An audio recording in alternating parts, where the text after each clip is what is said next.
If you want to spice up your supercar action, just add a little water and stir. And that's what we're going to do right now as the light changes, and away we go. And a great conversion by Van Gisbergen. Bryce Fullwood goes with them.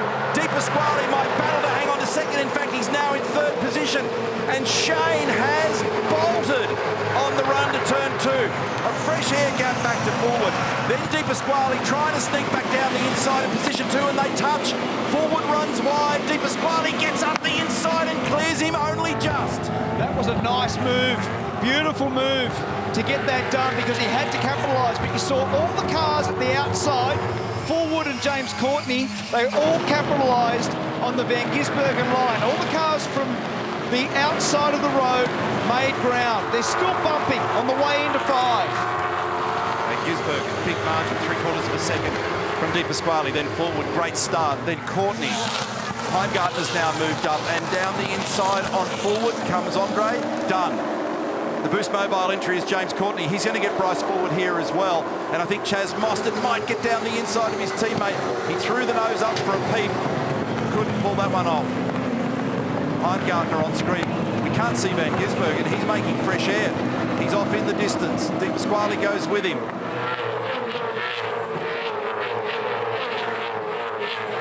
I'm surprised by the decision at WAU to put them on the same tyre. Fullwood and Mostert are both on hards. So you're going to see a little bit of a gain here in a minute, because Di Pasquale will make ground on Van Gisbergen with the softer tyre. So will Heimgartner. He has already. There it is. Right at the top of your screen, there he is, right behind him in the front window. As you can see there with Di Pasquale as he gets the job done down at turn 8, down the inside of Van Gisbergen. He didn't even fight Van Gisbergen because he knows there's a real gain. LeBrock looking down the inside here of Nick Percat. And taps him. Oh, good save. Great save. Only just, wasn't it? So, that's heavy contact. They only just barely overlap there in the run-up to that little kink in the road at turn 9, counting him down.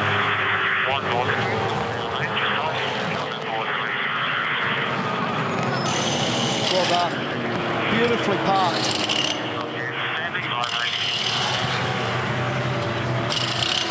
Green tyres on the loaded side again. Nice. Very nice. Let's go and have a look at this Repco replay. Over the top of the hills, always a lively spot. There's some of these cars looking pretty grotty at this point in time. Jack's car's got a lot of dirt and garbage around the front of it. Jamie down the inside nicely. Moves him up into 18th position. This will be good for young Thomas Randall, who's a wild card this weekend. He's been announced as part of the 4-car lineup for Tickford next year, and this will be a really good experience for Thomas to hook onto the back of Cam Waters. And the weather is definitely going to be a talking point here. I've ducked in at Walkinshaw and Andretti United and just posed the question to Grant McPherson. They reckon rain is 5 minutes away, but the word from them is probably not going to be wet enough to get a wet tyre on. But for those who haven't stopped yet, guys, that's going to be a huge question to ask. And that's the other thing that Ludo's doing here at the moment, as he's got pretty good tyre deg on his side for Anton's car. Anton's looking after those tyres. If you can play yourself into a point where you didn't have to actually take the stop and you went straight to the wet, happy days. Now that is actually a rain shower, and that's connecting with the road down there. The Red Bull Ampol team setting up for a pit stop, but it's not the car that you think it might be. It's Jamie Whincup coming back to the lane. He's already made one compulsory pit stop. The team are reporting it's a puncture or a tyre going down on the left rear, I think it is. So Jamie Whincup having to make a second stop. That's going to cost him massive points-wise. Surely will, thank you. That's not in the script. Be interesting for Garth to have a good look at these tyres when they come off and see what the story is.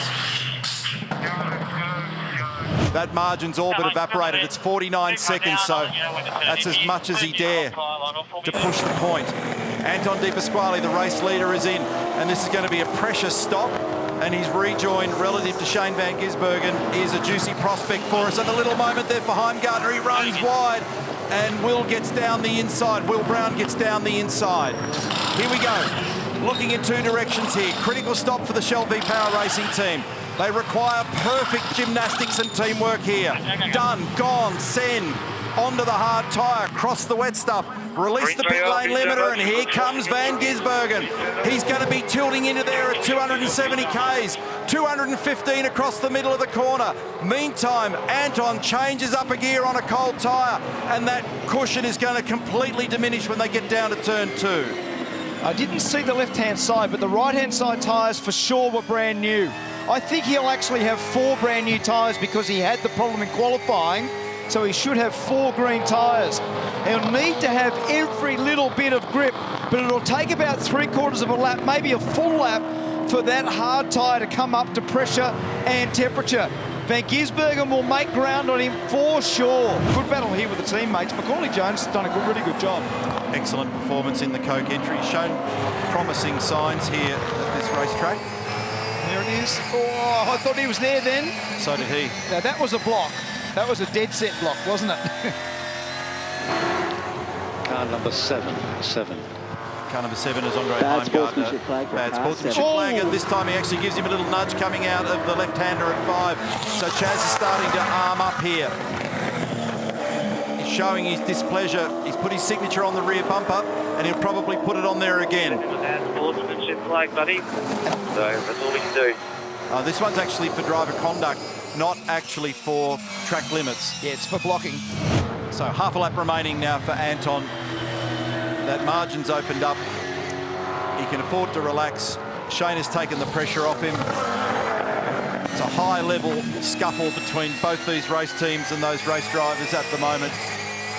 And this will be a nice reward for him after the frustration of what happened last night. He was pretty happy with the race car in the race, but he came from all the way down the order to come up into 12th position. I know what you're pointing at here. 19 to 21 is a Kostecki-a-thon. There's 3 of them, 19, 20 and 21. It's a Kostecki Supreme with everything on it. 2 corners remain here for Anton De Pasquale. Final corner coming up for him, and this has been a lovely drive for him. Lines are up. Now it's just a simple process of changing gears all the way down to the flag. Earlier in the week, he was sparring with Tim Zhu, with the Australian light middleweight pro boxer, and right now De Pasquale throws a knockout punch in race number 24 of the championship. Yeah, boys, good job. Awesome race. That's good. It was an awesome job, wasn't it? So 8 seconds the gap in the end. Shane Van Gisbergen, nice work in second position, more consolidation of his points position, and James Courtney gets it onto the podium for Tickford, and that will be a huge relief. Will Davison in 4th position, Scott Pye, nice work 5th, Will Brown in 6th. So a little bit of a mixed result here, a little change of complexion in the top 10. Big intensity in that battle between Heimgartner and Mostert, and it resolved in favour of Andre Percat and Winterbottom in the 10. So that'll be a relief for Charlie Schwerkolt with both cars from Team 18 getting into the top 10 as well. Don't know what happened to Hazelwood. He was going slowly down the straight as Anton come across the line, so it's basically a couple of minute last lap for Hazelwood to finish 26th. Confirmation of the results for you for race number 24 of the championship, and 1 race to come in our coverage later on this evening. So Anton De Pasquale home with a hefty margin over Van Gisbergen from James Courtney. That is going to be celebrated by everybody at Tickford after a tough weekend for them last weekend, and trying to find some ground with those cars and get the setup right. In fact, all of them have actually found a bit of pace just in the recent past. Nice work, Macaulay Jones. He was involved in some pretty decent battles there, just outside the top 10 with Mark Winterbottom in 10th. Tim Slade, Cam Waters, Fabian Coulthard, Randall Fullwood. Yulden's done another fine job, LeBrock, and then the 3 Kosteckis, K, B and J in 19, 20 and 21. And then Jacobson, Smith, Whincup and Hazelwood. So Jamie having to make that extra stop really cruelled things for car number 88.